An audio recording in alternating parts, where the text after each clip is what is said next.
E a gente traz agora uma apuração, exatamente, da nossa companheira aqui do UOL, Dani Lima, que está conosco. Ela obteve vídeos gravados pela Justiça Federal mostrando um ex-colaborador da 13ª Vara Federal de Curitiba dizendo diante de uma juíza que atuava não como delator, mas como informante do ex-juiz, ex-ministro e hoje senador Sérgio Moro. Na gravação ele afirma ainda que tinha como delator autonomia, veja só, para pedir que pessoas de interesse da investigação fossem grampeadas pelo juiz. Tem VT, roda VT.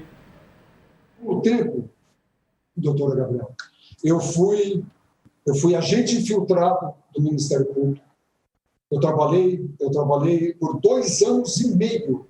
Eu trabalhei diuturnamente, com 24 horas, tendo um agente da inteligência da Polícia Federal ao meu dispor para eu pedir segurança, para eu pedir para interceptação de telefones, de tudo que colaborasse com a Justiça. O meu leque de colaboração não se restringiu a isso aí, doutora Gabriela. Foi feito com o doutor Sérgio Moro. O doutor Sérgio Moro me chamava e falava: você conhece o advogado do sócio do Bertoldo, o doutor Wolff? Conheço. Você pode ver se ele traz um cliente dele para o acordo? Eu falei: posso. Na sala dele eu ligava, falava com o advogado e levei várias pessoas para o acordo, doutora Gabriela. Ô Dani, essa história, a Dani não é a primeira, ela está acompanhando, vem cobrindo, aliás, quem for ler a matéria que está na home do UOL, uma das mais lidas de hoje, vê que a Dani está cobrindo esse assunto há um bom tempo, né? Dani, quais que são, por que o hoje senador Sérgio Moro fez isso, né? A razão por trás disso e quais que são os desdobramentos possíveis para ele? Bom, esse caso está sob investigação agora do Supremo Tribunal Federal. Para a gente ter uma ideia, o delegado que toca a apuração sobre o que acontecia dentro da 13ª Vara de Curitiba, onde este ex-réu colaborador, né, o ex-deputado Tony Garcia, se insurge contra a Justiça Federal de Curitiba e briga para levar até as autoridades o que ele considera ter sido um abuso da Justiça na sua função, no seu trabalho ou no seu acordo de colaboração. Esse caso chega até o Supremo, o relator é o ministro Dias Toffoli e o delegado é o mesmo que está supervisionando o trabalho do MASTRE. Então, assim, veja como a vida deste cidadão da Polícia Federal está tranquila. As consequências, portanto, para o ex-juiz Sérgio Moro e para integrantes da Força-Tarefa da Lava Jato na ocasião, e aí por que eu estou falando de Lava Jato? Porque eu obtive, Sakamoto, para quem está em casa acompanhar aqui exatamente, 4 vídeos. 4 vídeos desta que é uma audiência deste ex-colaborador, o ex-deputado Tony Garcia, na 13ª Vara de Curitiba. Com quem ele está falando? Com a juíza Gabriela Hardt, a juíza que substitui Sérgio Moro quando o Moro deixa a Justiça Federal para se somar à equipe de ministros de Jair Messias Bolsonaro. É importante, esses registros são importantes porque eles corroboram informação que o ex-deputado Tony Garcia vinha veiculando de próprio lábio, digamos assim, de que ele levou, sim, as queixas dele para a Justiça Federal e que nada foi feito. Ele relata ao longo desses vídeos, de novo, diante da juíza Gabriela Hardt, que repassava informações que eram demandadas a ele diretamente pelos investigadores ou pelo então juiz do caso dele, Sérgio Moro, até anos depois do acordo dele ser findado. Tá? Em um outro trecho, eu vou trazer isso amanhã, ele diz que colaborou até 2018 com investigações que tramitavam na 13ª Vara Federal de Curitiba. Este personagem diz basicamente no material que nós temos aí agora à disposição do nosso assinante, telespectador e de quem acompanha o nosso jornalismo no UOL, este personagem corrobora, que havia um agente da Polícia Federal 24 horas dentro do escritório dele. 2, A gente já sabe, por meio de documento obtido em reportagem anterior, que foi instalada uma escuta ambiental no escritório de Tony Garcia por este policial federal, o que tornou o escritório do Tony Garcia uma espécie de Grampolândia, onde ele gravou, a mando por escrito da Força Tarefa e de procuradores e do ex-juiz Sérgio Moro, personagens como o então presidente do Tribunal de Contas do Estado. O ano desse acordo é 2005, 2006, tá? Mas este depoimento que o Tony presta na Justiça Federal é em 2021. Para você ver como ele se arrasta ao longo do tempo. E aí ele fala, olha, doutora Hardit, eu fui informante.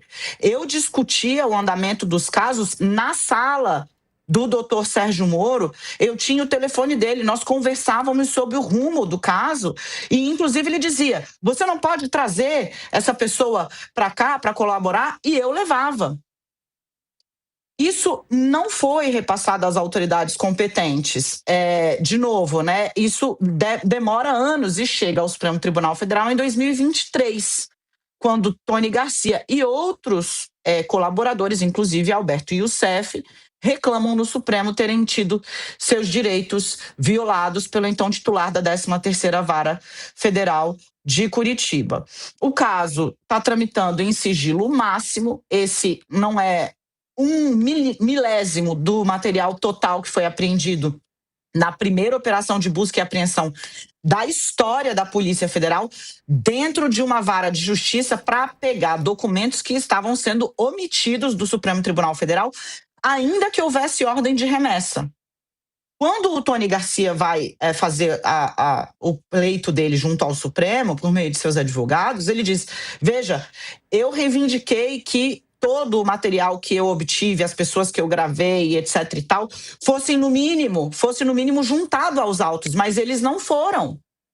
E aí o ministro Dias Toffoli fala, olha, tá dizendo que tem no processo tal, uma gravação que não existe. Cadê? Me manda. E a 13ª Vara Federal de Curitiba, veja, Moro sai em 2019. Não envia até 2023.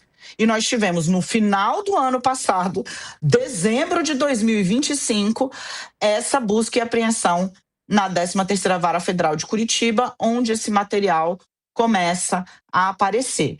É sui generis o que declarou em juízo e aparentemente, segundo o sustento Tony Garcia, nada foi feito. Eu procurei o ex-juiz Sérgio Moro por meio de sua assessoria de imprensa no Senado Federal, não recebi nenhuma manifestação até agora. Esse material chegou para a gente tarde da noite, foi disparado para a assessoria ainda na madrugada e desde as 5h30 da manhã estou em contato com a assessoria que até o momento não se manifestou. Em manifestação anterior, quando eu revelei a gravação, o conteúdo do grampo do então presidente do Tribunal de Contas do Estado do Paraná, o nome dele é Heinz, o ex-juiz Sérgio Moro fez 2 manifestações. A primeira, oficial, por meio de sua assessoria, e disse que a investigação em curso no Supremo Tribunal Federal é baseada em relatos fantasiosos do criminoso condenado Tony Garcia. A colaboração deste criminoso com o Ministério Público e a Justiça remonta aos anos de 2004 e 2005, tendo então se encerrado. Não é possível comentar qualquer material do inquérito, já que não tive acesso aos autos. Isso foi o que disse formalmente o ex-juiz por meio de sua assessoria, após eu ter cedido quase 2 dias para uma manifestação e ter decidido enviar o documento que eu havia obtido junto às minhas fontes para que ele conhecesse o teor do que seria publicado, que reputamos grave. Ainda não se manifestou. Nas redes sociais, o ex-juiz preferiu não atacar a mensagem, atacar a mensageira, né? Chegou a usar um termo muito chulo para se referir e chegou ali a dizer basicamente que havia uma tentativa de acobertar outros escândalos, como, por exemplo, o escândalo do INSS e a menção a um dos filhos do presidente Lula, o Lulinha. O que, por óbvio, não é verdade. Nós estamos, na sexta-feira, entregamos a edição de colecionador, certo, Sakamoto? sobre o escândalo Master, trouxemos muitos e muitos dados sobre o escândalo do INSS.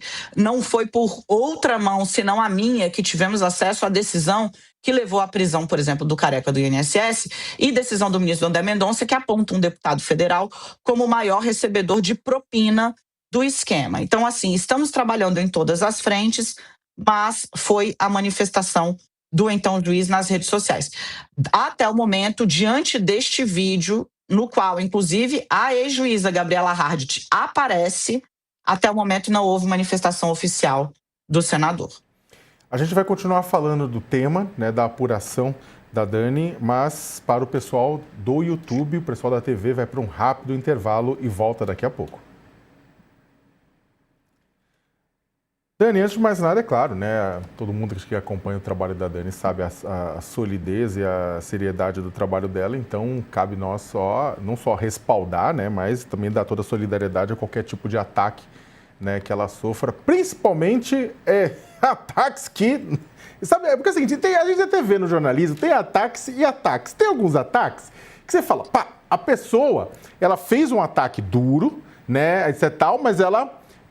digamos, não foi abaixo da cintura, né? E tem os outros ataques que você fala Jesus, Maria, José. Este é um caso do Jesus, Maria, José. Dani, quando eu falei do negócio da repercussão e do desdobramento, eu queria perguntar para ti com relação... Porque é o seguinte, um dos pontos que é levantado em cima dessa história é que essas informações, para que o ministro... ex-senador, ex-ministro, hoje senador, ex-ministro e ex-juiz Sérgio Moro, para que ele arregimentava, para que ele coletava essas informações? E aí tem muito analista que coloca que o objetivo era pressionar membros da política e do judiciário, é isso? Os próprios colaboradores que hoje questionam a conduta de Moro no Supremo Tribunal Federal afirmam isso.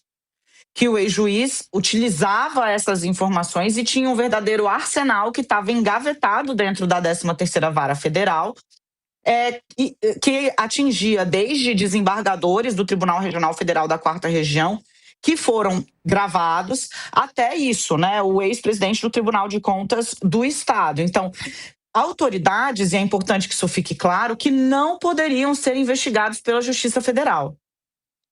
A lei é clara em dizer, por exemplo, no caso do ex-presidente do Tribunal de Contas do Estado, que estando ele na presidência do TCE, só poderia ele ser escrutinado, gravado ou mesmo ter o grampo avaliado pelo Superior Tribunal de Justiça, jamais pela Justiça Federal.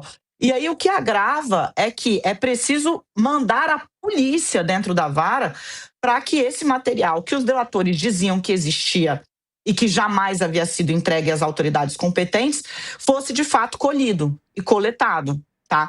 Então, quando o Moro diz, na manifestação oficial dele por meio de sua assessoria, que o acordo tem vigência de 2004 e 2005 e está encerrado, ele está jogando com o livro debaixo do braço, dizendo basicamente, se aconteceu alguma coisa errada, por vácuo legal, é importante ressaltar que a lei da delação premiada ainda não existia, portanto era um instrumento novo, digamos assim, ele está querendo dizer que prescreveu. Esse depoimento complica, porque é de 2021. Fortalece o argumento da PF de que talvez tenha havido crime continuado. A Dani terminou quase em cima, a gente está voltando agora para o pessoal da TV, né, que a gente estava falando no intervalo ainda, os desdobramentos a respeito desta revelação trazida pela coluna da Dani Lima hoje sobre o depoimento do Tony Garcia, delator, informante, produtor de prova. A gente não sabe em qual caixinha ele vai entrar no final das contas com as investigações, né? Mas que envolve o ex-juiz, ex-ministro e senador Sérgio Moro. Dani, você quer completar? Desculpa, eu te interrompi de uma forma não muito bonita, mas você quer completar? Imagina, de forma alguma. É isso, a gente vai precisar aguardar as repercussões, porque, como eu disse, né, isso não é um milésimo, Sakamoto, do que está sendo analisado pela Polícia Federal agora. Não é um milésimo. Tem disquete, saca? Porque a gente está falando de coisas que foram coletadas lá há 20 anos, basicamente, e que permaneceram engavetadas, literalmente, por 20 anos, né? Novos materiais virão, novas reportagens virão. Agora, não só falando sobre a atuação do ex-juiz, mas também de integrantes do Ministério Público Federal que depois se notabilizaram por integrarem a chamada República de Curitiba, quando a Lava Jato explode.